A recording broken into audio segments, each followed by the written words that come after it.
My name is Monet Cherise, and I'm in New York. Um, wow, guns have actually been a part of my life my entire life.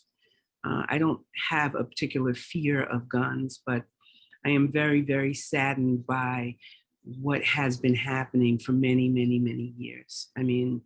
Um, gun violence has been an issue, as we know, nationally for decades and decades and decades. We lost Malcolm X, we lost John F. Kennedy, we lost Martin Luther King, all of these leaders to gun violence. And as of late, we've lost many people, including the grandmother of a very dear friend of mine, Miss Susie Jackson. I was going to show you a picture, but I think it's going to blur for you. But she was in church along with all the other church members, and suddenly gunfire opened up as she sat in church in Charleston, South Carolina. And my friend, Walter Jackson, has been mourning her ever since. We know about Ahmaud Arbery, Trayvon Martin, Mike Brown's dad and I had a big talk because he was heartbroken. There's so many things that have happened. In addition, I'm a retired New York City teacher, and one of the most devastating things is when a student that you worked with and you love just kind of disappears, and you're wondering, where has this guy gone? And suddenly, after doing tons of research, I realized that he was murdered. He was murdered execution style. He's actually quite famous now that he's departed from us because someone fell in love with him, his spirit.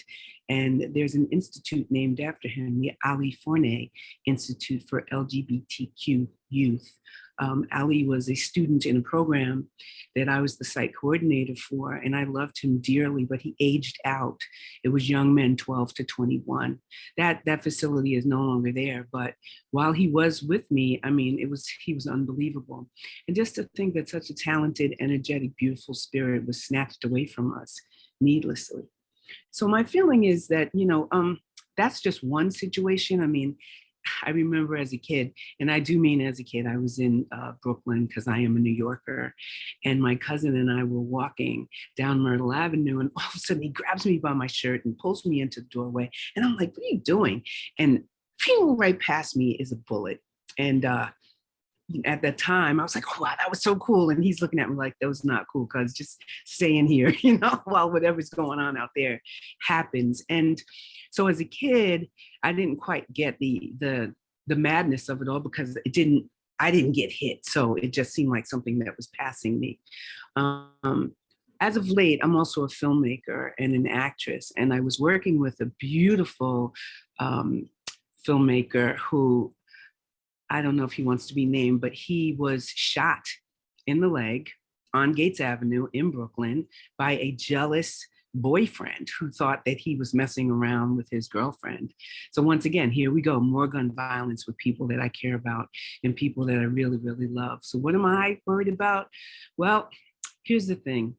I think that because we do not have national laws that are followed by all of the states, and I mean all, that it's a little bit easier, actually, it's a lot easier for people to take a ride down south or meet a cousin or meet somebody and pick up some guns and bring them into the city, bring them into the Bronx, scratch those serial numbers off, and now here we go again.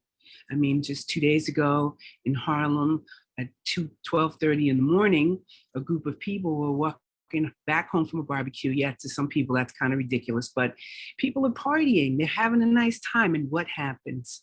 What happens once again? A young man is murdered as he walks with his family back home, having fun, home from college. And he was a little college superstar, basketball player. Why are we not doing all that we can to make sure that guns can at least be minimized in terms of how many are coming in? I'm not sure that we can ever get all of them off the streets. I'm not silly. I'm not delusional. But the reality is, the more we push, the more we come together and make this issue about country It's about country. It's not about party. And realize that so many people, Black, white, Asian, so many people are being killed needlessly. Um, the fact that, yes, you can walk in New York, you can walk in, particularly in the island on Long Island, and you can purchase. You can purchase a rifle. You just give them your driver's license and they run a background check right there. And you pay your money and you can walk out. It's not hard at all. Now, what is difficult is to get a pistol on Long Island, and they just changed the ruling in the boroughs where you can no longer walk in and get a rifle. You have to actually get a permit. So I'm thinking to myself, if they can do this in the 5 boroughs of New York City, and they can make it so incredibly difficult on Long Island to obtain a pistol, why can't this happen nationally? Why is there such a burning yearning for people to have guns in their hands? Sure, the Second Amendment, the right to bear arms is wonderful. Yes, it is. It's great. We all should be able to protect ourselves. However, there really should be some common sense to this ability to protect yourself. If a person receives a gun, let's say someone joins the Army. That was an argument that was given to me. A person can join the Army at 18 years old. Specifically, this individual said a guy can go and lay his life down on the line in the Army and he can, he can do all of that. Why can't he go and get a gun? So my response to that is, well, sir, you go into the Army and you're trained. You're trained on how to use this weapon, okay? You're given a chance to learn how to use it, when to use it.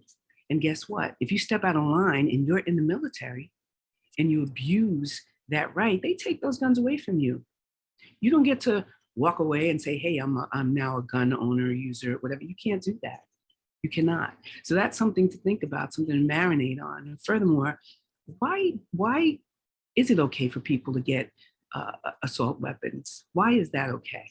I don't understand that. That's very confusing to me. I don't see the need for it. It's almost like you almost want to have people say, okay, I'm going to go hunting. I'm going to go over to this range. I'm not a fan of hunting, but if people, that's their pleasure, I can talk about that another time. But the fact of the matter is, there's no need for that. There's no need for for it to be okay for someone to walk in and get an assault weapon, for someone to be able to lose their minds and get on a subway and open fire on people as they're trying to go to work in the morning, hardworking people, because something flipped in their mind. So what I say is I feel like we need to be able to also, I'm thinking that once people do have guns, maybe there should be some periodic check-ins with certain folks. I don't know, just random maybe. I'm not even sure about that. But before we get that crazy with things, I think it's super, super important to not allow guns to get into the hands of folks who have not been properly vetted, folks who have not been properly trained, folks who we're not even sure why in the world they need these types of weapons, because where are they going to go? That's my thought. And I really do want to thank Congress for taking time out to listen to me and everyone else on this campaign. I do think that some serious, beautiful progress is being made. And I, for one, am very happy about what I'm hearing now. My hope is that these things are followed through. I'm hoping that we actually agree to a national mandate, a national way of people being able to acquire weapons. And I'm hoping and looking forward to some unity in our country all the way around. Thank you so much for your time.